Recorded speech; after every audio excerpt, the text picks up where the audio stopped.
An obvious lesson. From the beginning of organized warfare, frontal attacks against prepared defenses have usually failed, a fact written large in military history for all generals to see. Even more pertinent, because it was part of the active service experience or training of the senior generals in Korea, was the trench warfare of World War I, which this phase of the Korean War copied almost exactly. World War I had showed conclusively that frontal attacks could not succeed except at such an enormous human cost that the term victor became derisory, since no one emerged a winner from those rendezvous with death at the disputed barricades of the Western Front. Yet the lesson had not been learned. The men who had seen or studied the trench warfare of World War I ordered it anew in the Korean War, and the results in Korea were identical to what they had been in Europe: enormous human losses and no appreciable tactical or strategic gains. The lesson I learned from Bloody Ridge and Heartbreak Ridge was that great generals do not act as did the generals who ordered the ridgeline battles in Korea. Great generals do not repeat what has failed before. They do not send troops directly into a battle for which the enemy is prepared and waiting. On the contrary, great generals strike where they are least expected, against opposition that is weak and disorganized. The tremendous advances in military technology since the Korean War have not changed this fundamental truth. Technology governs only what methods we use to achieve military decisions. Advances in weaponry actually increase the need for generals to avoid the most heavily defended and dangerous positions, and to seek decisions at points where the enemy does not anticipate strikes. Especially since the Vietnam War, astonishing improvements have occurred in the accuracy and deadliness of rocketry and conventional non-nuclear weapons, by use of satellites to navigate with precision and radar, infrared, laser, and other sounding devices to guide smart bombs and missiles onto targets. These advances have brought forth predictions of future automated battlefields, where weapons will be so effective that human beings will be unable to survive on them, and battles will be fought by robots and all sorts of unmanned aircraft, vehicles, and weapons. But there is a significant counter-trend that portends warfare depending less on overwhelming firepower and more on movements of small bodies of unobtrusive individuals who achieve their goals by surprise, ambushes, and unanticipated movements.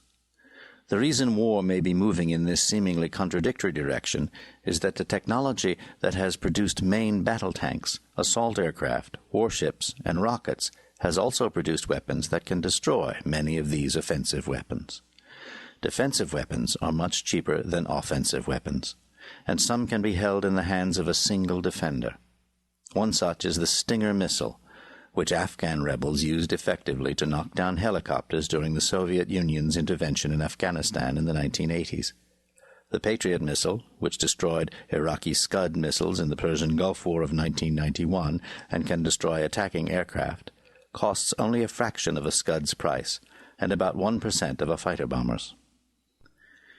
If, as a number of technologists believe, the tank is already obsolete, and manned aircraft and large warships too expensive, complicated, and vulnerable to survive for long against defensive missiles, then future wars may be fought less by unmanned weapons and robots on an automated battlefield, and more by small bodies of dispersed, well-trained, and well-armed troops who move deceptively and inconspicuously around obstacles, conducting war more like what we associate today with guerrilla or semi-guerrilla forces. The Soviet Union lost such a war in Afghanistan. It is unlikely that mankind will resort to nuclear war. Any use of a nuclear bomb would bring an instant nuclear reprisal, which could accelerate beyond human capacity to control and result in making most of the earth uninhabitable. No sane ruler wants to sentence his own people to death. Even if a mad dictator secures a nuclear device and uses it, sensible world leaders almost certainly will destroy him and his scientists with a surgical blow, but will not succumb to nuclear holocaust. The future is not ours to see, but it will probably bring to war the same challenges that have burdened generals since the beginning of armed conflict. How to avoid the enemy's main strength, and how to strike a decisive blow against him. War will change, but the principles of war will remain the same. The English strategist Basil H. Littlehart says the goal of the great captain is the same as that of Paris in the Trojan War of Greek legend 3,000 years ago. Paris avoided any obvious target on the foremost Greek champion, Achilles, but instead directed his arrow at Achilles' only vulnerable point, his heel.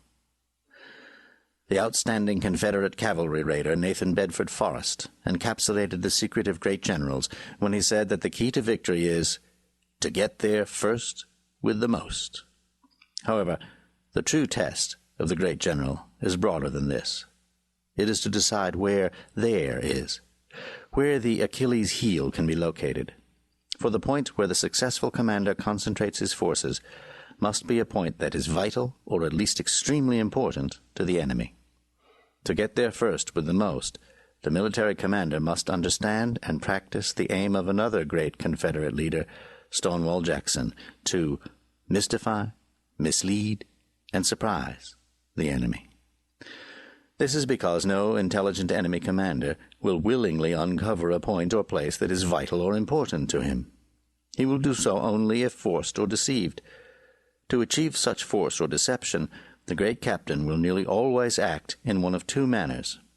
He will move so as to make the opposing general think he is aiming at a point different from what he is actually aiming at, or he will operate in such a way that the enemy commander must, in the words of the great Union general in the American Civil War, William Tecumseh Sherman, find himself on the horns of a dilemma, unable to defend two or more points or objectives, and thus forced to cede at least one in order to save another.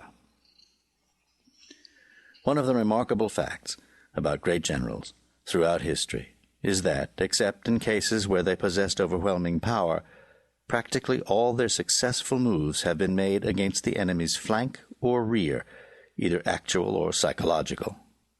Great generals realize that a rear attack distracts, dislocates, and often defeats an enemy physically by cutting him off from his supplies, communications, and reinforcements, and mentally by undermining his confidence and sense of security. Great generals know a direct attack, on the other hand, consolidates an enemy's defenses and, even if he is defeated, merely forces him back on his reserves and his supplies. These concepts have been accepted in principle in many armies for a long time. Against a weak or incompetent enemy, they are easy to apply. In the 1991 Gulf War, for example, U.S. General H. Norman Schwarzkopf applied this classic doctrine to defeat the 500,000-man Iraqi army in 100 hours. While fixing the main Iraqi force in Kuwait in place by threatening an amphibious invasion from the Gulf and by launching 2 U.S. Marine divisions and other forces directly on Kuwait, he sent 2 mobile corps nearly 200 miles westward into the Arabian Desert. These corps then swept around behind the Iraqi army, cutting off its line of supply and retreat to Baghdad, and pressing it into a tight corner between the Euphrates River, the Gulf, and the Marines advancing from the south. Iraqi soldiers surrendered by the thousands, and resistance collapsed. Not all wars are so one-sided as the 1991 Gulf War, and not all opponents so ready to surrender. In war, the one great incalculable is human resistance. Because human response is so unpredictable, commonplace or mediocre generals often do not understand the full significance of flank or rear attacks and, usually because of strong enemy resistance, find themselves drawn or provoked into a direct strategy and frontal attacks, which are rarely decisive. One of the factors that make a general great, and therefore make him rare, is that he can withstand the urge of most men to rush headlong into direct engagements and can see instead how he can go around rather than through his opponent. One reason such generals are few is that the military profession, like society as a whole, applauds direct solutions and is suspicious of personalities given to indirection and unfamiliar methods, labeling them as deceptive, dishonest, or underhanded. A big cause of American hatred of the Japanese in World War II was that they launched a sneak attack against an unexpected point, Pearl Harbor and Hawaii. The military profession and the public have idealized rather than